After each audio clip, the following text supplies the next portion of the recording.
So let's start with that, actually. Riot City Wrestling in Adelaide in 2013. That's only 8 years ago, and now you are wrestling for a world title at WrestleMania. How the hell does that happen? Lots of hard work and dedication, I guess. Um, yeah, it's wild to think that I've made it over here to the US, and now I'm competing at WrestleMania against Asuka for the Raw Women's Championship. Like it's absolutely crazy to me, and I'm so proud of like my journey. It's had its bumps for sure, but it's been a wild ride, and I can only really like thank myself for being as dedicated as I am to the sport. Once I really find something I love, I don't quit until I get what I want, pretty much. Because that's the thing. Because it's not like you rocked into WWE as someone who was completely unprepared. Like you looked ready to go when you got there 4 or 5 years ago, but then you look even more prepared now. How does that happen? Just Yeah, I've work hard. definitely grown. Yeah, I mean, I've definitely grown as a performer. Um, Train every single day, try and like pick up on little bits and pieces as I go, and try and like ask people around that have come before me for tips and pointers. But yeah, I mean, if you look at the difference from me in the first Mae Young Classic to now, like there's a huge difference for sure. It's just me growing as a human outside of wrestling and growing as a human inside of wrestling. Absolutely. Who've been those big influences on you? Obviously, you've had the likes of Triple H through NXT. I know you mentioned Shawn Michaels before. Who are those big influences that sort of helped you along the way? I mean, there's been like a fair few. I try and talk to like as many people as I can, like if they're not busy. Most of the time I'm like a bit nervous to talk to them, but like once I'm good with them, I'll chat with them a bit. But one of the main ones would definitely be Scotty Too Hottie. He has been here for me the entire time. Raquel and I, we were sort of like the outcasts at the PC. We were like the big girls. We just didn't really fit in anywhere. So we were in Scotty's class with all the boys, which is like what I love. Like I've always trained with the boys. That's what RCW was like. I'd always been the only girl. So it sort of made me feel more comfortable.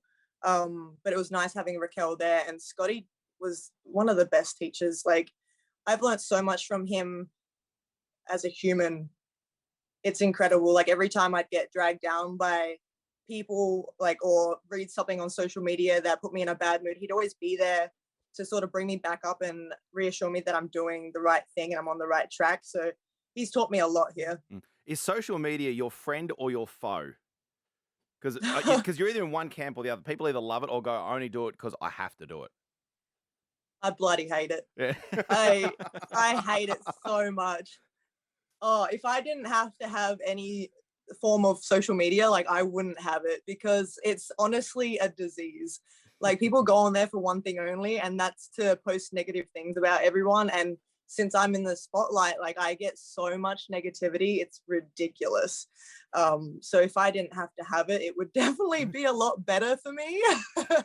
The thing I don't get right is that But you I don't mean, have to follow. You don't have to follow someone if you don't like them. That's what I don't get. You know. I know. And if you got nothing nice to say, like you don't have to post it. If you don't like me, it's fine to not like me. But do you really have to like put your energy into a post and tell me to myself, like to me, that you don't like me? Like, it's not necessary. So if you weren't a wrestler, what would you be? Ooh, I would. I mean, if wrestling didn't work out for me, I definitely would have studied a lot harder.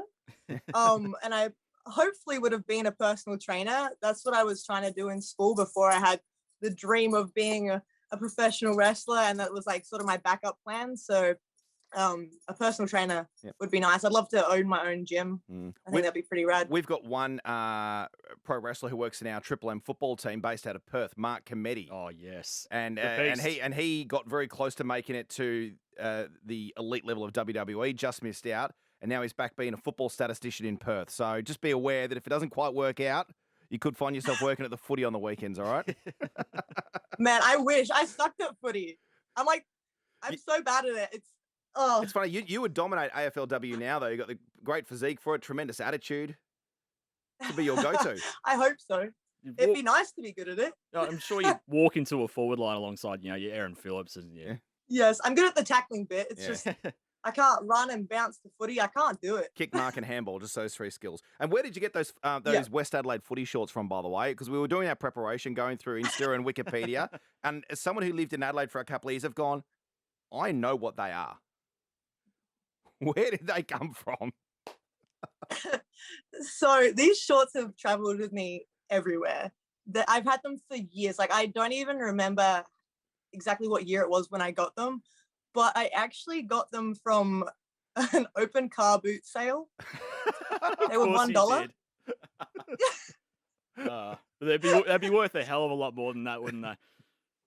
Yeah, they were $1 and they fit so perfectly, and they're black. And I was like, you know what? They're footy shorts. They're super comfy. Like, I can wear these anywhere. Oh, great. What was the growing up? What was that first match that got you hooked? You know, everyone's got one. What was that one match? My one match was Triple H versus Ric Flair. It got pretty brutal with the screwdriver, and that was the one bit that I saw. I didn't even watch the full match, but when Triple H got Rick with the screwdriver, that turned me onto wrestling straight away. I was like, oh, this is brutal. I love it. I have to watch more of it. I'm sure your folks would have been wrapped with that as well. Oh, they were stoked. Yeah. It's such a stacked card for WrestleMania this year, your match obviously included. What's the one match on the card that you want to watch as a fan? I'm really, really looking forward to Bianca versus Sasha for the SmackDown Women's Championship. Yeah, that's one that I am going to go out of my way to like definitely watch, especially live. I want to feel every single emotion that comes to me when I'm watching it, because I've been with Bianca a long time in NXT, so I've seen the sort of stuff that she's had to go through and how she's just persevered and just beaten the odds on so many things and kept going no matter how many times she got dragged back down. So like I'm really looking forward to that match and watching Bianca finally get the spotlight and kick ass, pretty much, like get what she deserves. Yeah, you've had very similar journeys, you two. You're final two at the Rumble as well, so there's a lot of similarities there, I would have thought. Yeah, for sure. It was a real special moment being last two with her.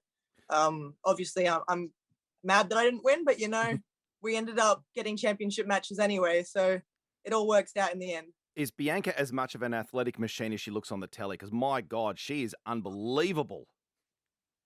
She is ridiculous. Like, I'm a very competitive person. I am nowhere near the level of Bianca Belair in the gym.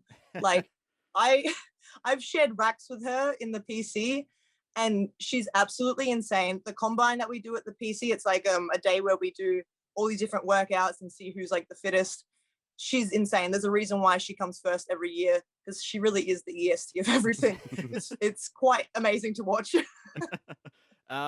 So Mania last year, up against Charlotte, your ring gear went Dragon Ball Z, you went Vegeta, and that was a bit of a throwback to Right City Wrestling. Have we got something in store this year?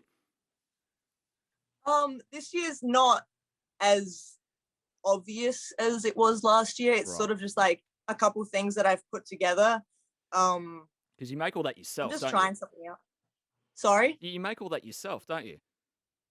I make my jackets. So I used to stud my pants before my life got hectic, but now it's pretty crazy, so I don't have time. But like, I still make my vests, and I take pride in my vests. I really do.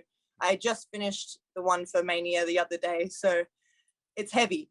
That's all I'm going to say. It's really heavy. So it's a wait and see job, that one. All right. Hey, Rhea, we've just got to wrap it up with some rapid fire sort of first word responses, okay? Let's see how we go. Okay. Which superstar finisher would you want? Whose finisher would you like? RKO. Okay, yep. What footy team do you support? Crows. What's your cheat meal? Pizza. In a land of people talking smack all day, every day, who is the biggest smack talker in the locker room? I want to say me. I feel like I talk the most smack. And finally, who would you least like to do 14 days hotel quarantine with?